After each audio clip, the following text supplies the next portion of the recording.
Okay, my name is Jimmy Vong. I am the clinical social worker at the University of Michigan-Dearborn CAPS. This is my colleague. Should you introduce yourself? And I'm Jessica Ryder. I'm the staff counselor at the University of Michigan-Dearborn CAPS. So here on our right-hand side in the chat room, we'll be sharing some resources for everyone. So feel free to scroll through that within the first minute, see if anything is helpful for you at this time. Make sure you copy and paste that to a notepad or a Word document so that you can save it for yourself. All right, so during this time, Jessica and I pre-recorded one of our discussion previous to this, so we're gonna be sharing that discussion, okay? And we'll still be here live, and we'll stick around afterwards to field any questions that may come up. Questions, shall we put those in the chat or in the Q&A, Jimmy? We can do it in the Q&A or chat, either or, whatever you okay. This. We want to keep it anonymous. Okay, and we probably will not address those until the end of the pre-recorded talk. Yep. Which is about what, 25 minutes long. 20 minutes, and at the end of that, we'll follow up with some questions. Yeah. Okay.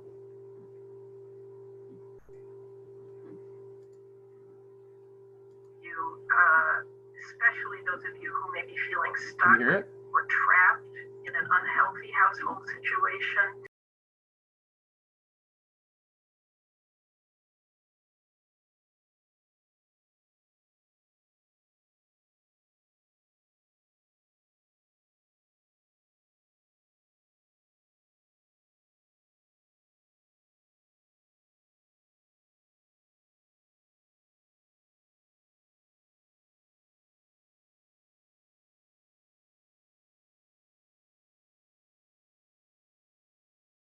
This is not forever. You may feel trapped in a situation. Clinical social worker at the University of Michigan-Dearborn. Michigan-Dearborn, colleague of Jimmy's. Yeah, we want to reach out to you, especially those of you who may be feeling stuck or trapped in an unhealthy household situation. We get that this is not easy. We want you to know that we get it and that we're here to support you. The first suggestion I'd like to make is to educate yourself. Learn about abusive and dysfunctional behaviors and where they come from. You're not crazy. We'll be posting some resources for you to explore. And another thing that I want to start to just say from the get-go is this is not forever. You may feel trapped in a circumstance that feels like it's just never going to end. It will someday come to an end. You will get out. You will be living on your own and by your own standards. Jimmy, did you want to say something there?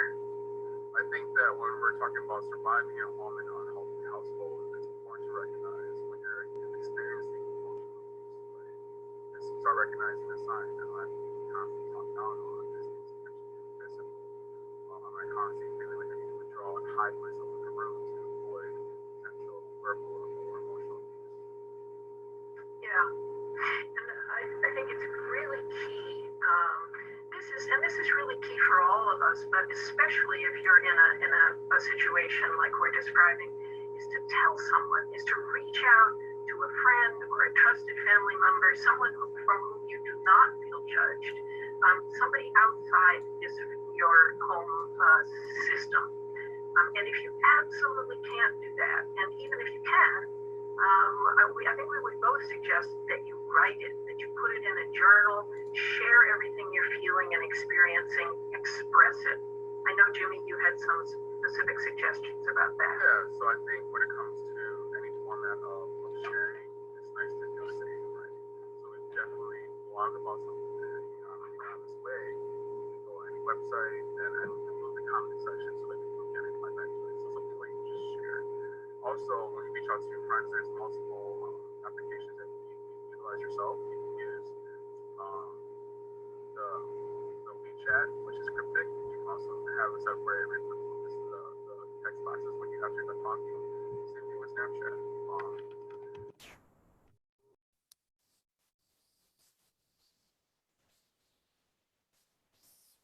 Discord information that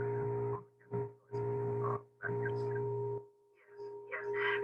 Jimmy, I've spoken with a couple of young people whose parents are limiting or taking away their use of their phone or their computer. So even if you don't have that access, see if you can just find pencil and paper and just write.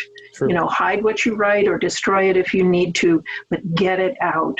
And I want to make a distinction here between complaining and expressing or sharing your pain. Complaining and blaming are, it's understandable, and yet they have a self-perpetuating energy to them. So the more you complain, the more you want to complain. So you want to watch out for if you may be building up resentment. There's a great way of looking at resentment. People say that it's like swallowing poison and expecting the other guy to die. So resentment will poison us slowly from the inside. What I would suggest is to see whether you can shift from seeing yourself as a victim to asking, how can I best meet this great personal challenge and grow from it? Mm-hmm. And that would potentially look like having a conversation within your own household if you choose to do so. Right? It could, yeah. Right. I think the next part that we want to highlight is understanding the communication style within your own household. You know, are you potentially the aggressor? Are you being passively aggressive? Are you being potentially submissive or manipulative? You know, these things we should be definitely reflective on it, seeing how we often communicate within our own household that could increase the toxicity or unhealthy household. Yeah. And here I want to just point out that, for example, if we're talking about anger, you know, if someone is being angry with you, if you are angry back, you will fuel the anger. Mm-hmm. Now, what that person is saying may be, from your perspective, may be absolutely wrong. And sometimes, if you want to maintain, if you want to really survive in an unhealthy situation like that, you need to just let the other person be angry and be wrong. Mm-hmm. And to go back to how can I grow from this, you know, as a personal challenge, one way to look at it is, I know who I am inside. This other person is reflecting an image of me that's not true, you know, that doesn't align with my reality. Mm-hmm. And letting that other person have their perspective, and still inside, you know who you are. Yeah, I definitely think approaching things in a softer tone will help in that scenario. And it'll be a very mature approach to allow this person to say what they want to say and let them talk. And then if you're feeling ready for that conversation, to address that conflict. If not, it's okay to step away to self-heal, right? Yeah. And just let them have their perceptions, even though those perceptions are not accurate. I want to say, take precious care of yourself. Mm-hmm. And I want to say that you matter. You matter. Mm-hmm. So treat yourself as if you are valuable, even if those around you are not treating you that way. Get sleep, eat good food, move, get outdoors if you can, and get exercise. For some people, you know, if you have a family dog, for some people, walking the family dog can be a great escape if that's an option. Mm-hmm. And also, it's also really important to create some kind of personal space for yourself. If you have your own bedroom, close the door if that's possible. If you don't have your own bedroom, see if you can find some other space in the household where you can have a bit of alone time, a bit of real privacy. And sometimes that might be the bathroom. If you have a yard, or if you have a park that you can get to, find a tree. Sit with that tree, build a relationship with that tree, talk to it, lean on it, hug it. And if the only privacy that you have is when you go to bed, then take time before you sleep or when you wake up, or maybe both, to breathe deeply and give yourself an encouraging talk. Recognize when you're taking on negative messages from those that are around you, and choose not to give your energy to those messages internally. Choose to talk to yourself in a kind and supportive and encouraging way. Mm-hmm. I always call that like the emotional bank, right? Definitely you have to constantly tell yourself you appreciate yourself. You're thankful for how you address certain conflicts. You're happy being your true self, right? Those things Yeah, are that's also, it's a great way to look at it. Yeah, and that's like perfectly okay to do that. You need to say it out loud. You need to write a letter to yourself. We definitely need to be more emotionally supportive towards ourselves. Because let's be honest, we're our own harshest critics sometimes, especially when it comes to a parental role telling you that you're wrong or potentially judging you or trying to still, be in that control position. Yeah.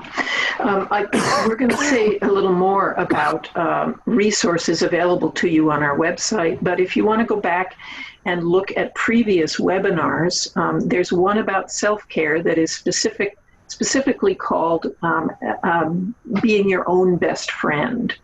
And that would be a good one to review specifically about this topic. Mm-hmm. You want to say more about resources, Jimmy? Yeah, I have 3 resources that are specifically towards the LGBTQ community. Will be posted on our website with other resources also. If you have a pen and paper, you can write down right now at this time. It's thetrevorproject.org/get help now, or the GLBT hotline.org, or translifeline.org hotline. And we are going to be posting those after the webinar, is that right? Yep, we will. So that way you can get that. Yeah, there will also be another resource page. I think it just will say resources, living in an unhealthy household. Mm-hmm. And that has I spoke at the very beginning of our talk, I spoke about educating yourself. And so there are some good blogs and articles you can look into there, just to learn, see if you can get a clearer picture of what's going on in your household and how to deal with it in a self-supportive way. Mm. Okay. If you're able to reach out to CAPS, that's Counseling and Psychological Services, the office that's sponsoring this talk. If you're able to reach out, we can offer you support through individual counseling sessions, Mm-hmm. And if that's not something that you feel you can safely do from home, consider reaching out from a car or possibly a friend's home. We will need you to identify your location, but that information will not be used in any way. We're just legally required to know it. And if another location is not possible, go to the CAPS webpage and check out workshops and programs. There's a wealth of supportive things to watch and read, lots and lots of previous webinars. Jimmy's done several, I've done several. And also be sure to check out the link that says helpful resources and websites. Lots of resource material there too. Yeah. Is it okay if I start talking about support in regards to a certain demographic? Absolutely. So I know that since the pandemic has happened, many people from the LGBTQ community has potentially had to transition back home, living with potentially a non-supportive environment. So I want to note that, it's hard to live at home if you are out or not out with an unsupportive environment. And it's almost like a means of survival, right? You can't have a healthy discussion, feeling you can't be your true self. You definitely lost a crucial support system. Many folks in the LGBTQ community often refers to their friends as family. That's something that they can often return to. And one thing we know that's a barrier obstacle is that when you're at home, you don't have that physical support anymore. You're kind of encouraged to stay home. So what we want to reiterate is that we utilize things like Zoom meetings, Netflix watch party, or even just chatting, right, with your friends on a regular basis so that you could overall increase your mood. But also reminding yourself, if this is survival, don't move away from being yourself, right? Enjoy the things that you enjoy. If it's going for a walk, remember, being 6 feet, you're still safe to be with your friends. As long as you're able to schedule something and be safe, you can definitely do that. Or if it's playing online gaming, there's a lot of multi-mass online games that you can play with your friends, things like that, where you could, add some healthiness to your life, where you're interacting with your friends in some format. Yeah. One thing that we did for CAPS is we play a app called Jack Party, or House Party, things where you can host multiple people in one room and you play games and just talk with each other. It's not the same as being in person, but it's something that's nice to have. So I want to go ahead. I'm sorry. I'll just throw something in there, Jimmy, to go back to something that I said earlier, because I have spoken with some young people whose one or the other parent is limiting or simply denying them having any contact with friends outside the home, even by internet. And so what I want to underline there is, you know who you are inside, right?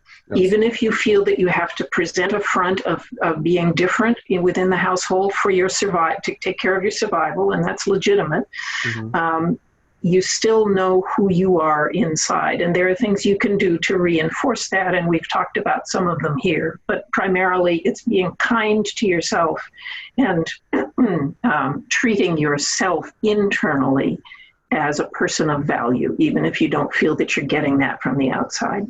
Yeah, for sure. Recognizing the stressors, right? Yeah.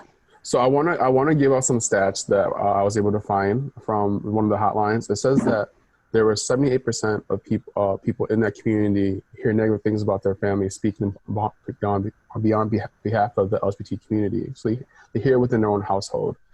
Only 25% young adults and youth have support from their family, and only 24% can be their true self with their family. So they may have that support, but they can't present themselves as the way who they are. Right. And it must be difficult. And so I think it's important just to know mentally, that the support is there. We're here, we get it, we support you, we're not the only ones, and you do have a community of support around you, even in those times when you can't see others, when you can't talk to others, when you can't be with them, even virtually. But the support is there. You're not alone. So I want to revert back to when you're in a discussion with your family, or when you're talking back to your family, just to be mindful, and not to focus too much on potential stressors increasing within your life. So that means if you choose to have that conversation with your family, just be safe, right? Have a backup plan if you know that it could get nasty. I'm having blank thoughts right now, Jessica. Can you help me out? Well, I think maybe I said this already, but if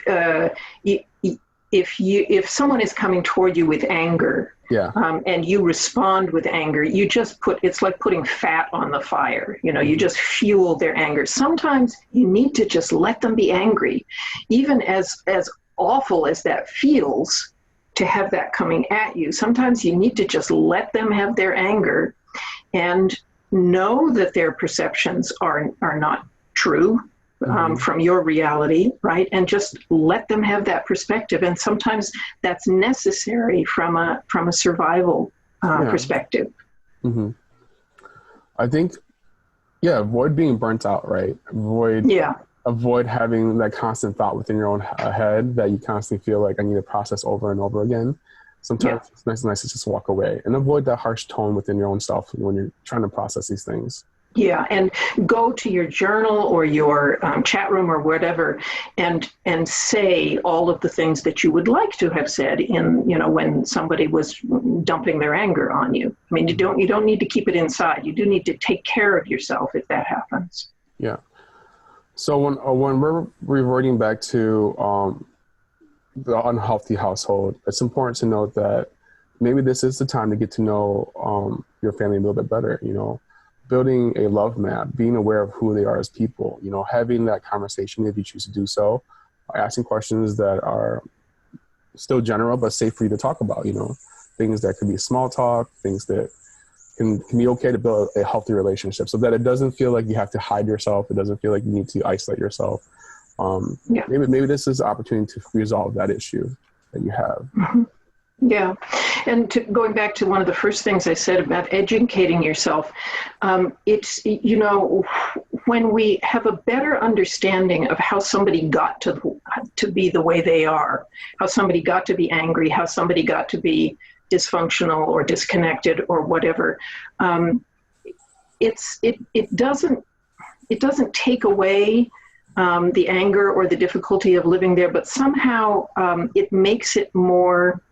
You can find a little more room. Okay, it's not me. I'm not the problem, right? This person is truly distressed, and they've had experiences that got them to those behaviors, right? And it can help a little bit to ease the tension of being in that position. Right.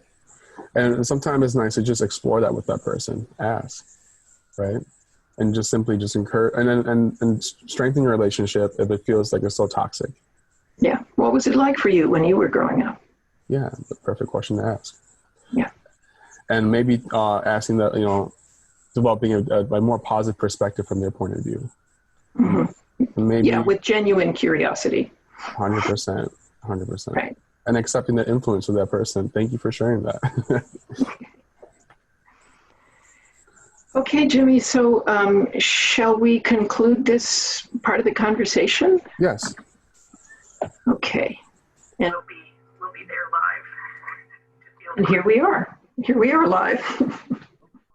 Okay.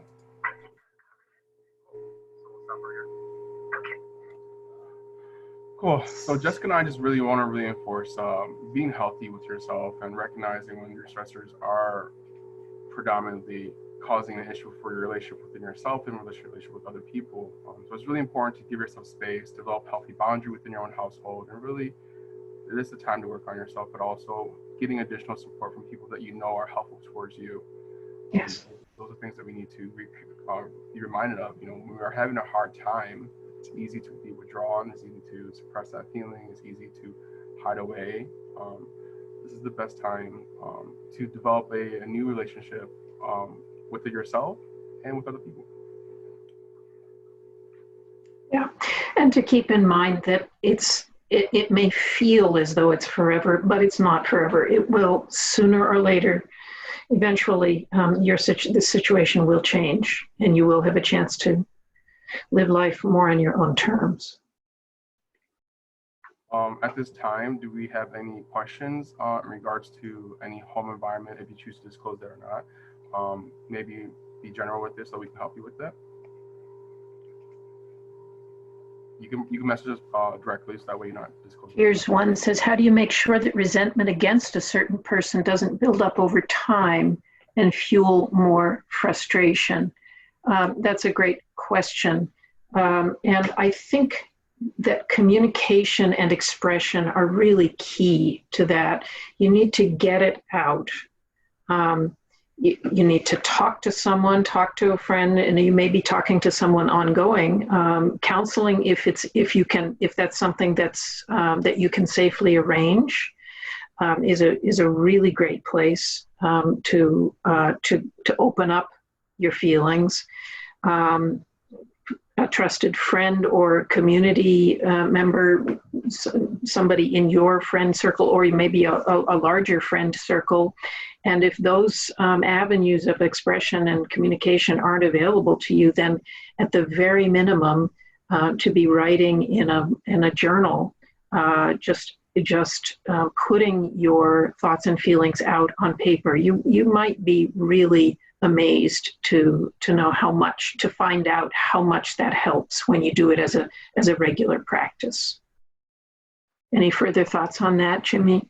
Yeah, I think when it comes to any resentment or conflicts, right, it's important to know, what are some symptoms are you experiencing? Are you seeing this person kind of not really responding to you?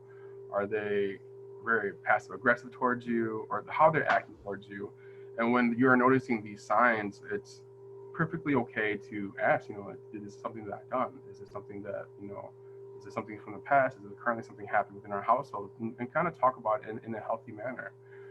If the person is not willing to share it, I think that is a difficult scenario. But giving each other space so that you could, come back and revisit this conversation if this person chooses to be more open with you. It's tough, especially if you do live together. Yeah. Conflict resolution is tough. Hopefully there is some compromise if that discussion does happen between you and them.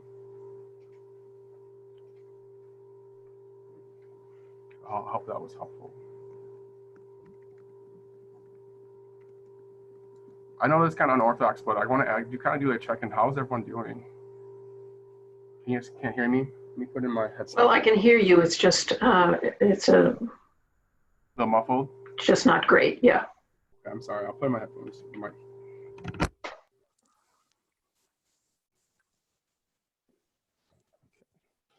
I just want to do a check-in. How's everyone doing? Much better. Much better? I'm so Yeah, sorry. sound is much better. Yeah. Cool. Yeah. If you need any additional resources, you please feel free to email us. Our email is a UMD caps, right? Let me check that. Yep, UM-Dearborn caps at umich.edu. And if you feel like you are in a unhealthy environment home and you want additional one-on-one just discussion, or we also have programs like Let's Talk where you just come in and talk. Yeah. We also have support groups if you want to talk to peers like yourself who are going through an unhealthy environment at home. Yeah. And the Let's Talk is, you can access that you can find out information about that on our website. Mm-hmm. And I believe that's every Wednesday. Yep, it's every Wednesday at 1 p.m. At 2 p.m. And the only way that you can get into our Let's Talk program is if you apply for it, not apply, Register. Register for information, and we'll send you a link. So that way that it's more private, so that people just can't come and go. Yeah, the only reason we ask for that information is so that the conversation doesn't get Zoom bombed by people who are just not on the wavelength. Mm-hmm. But it's not to invade your privacy in any way. Mm-hmm. And honestly, the discussion has been super healthy. It's nice to have just a casual conversation, not so focused on a certain problem. Sometimes it's just nice to, not always, but sometimes it is, sometimes it's not. But it's just nice to just talk freely with people who just want to revisit the old days, right? And it's okay, or looking forward to the future. Yeah. Yeah. Those are nice conversations to have, and those often do brighten our mood. Okay, so looks like there aren't any further questions at the moment. Okay. Well, I want to thank everyone for being here. We really appreciate you all. Yes. Okay. So you guys have a lovely evening. Enjoy the rest of the day. And this talk will be available for replay next week. Yep, for sure. Bye, everyone.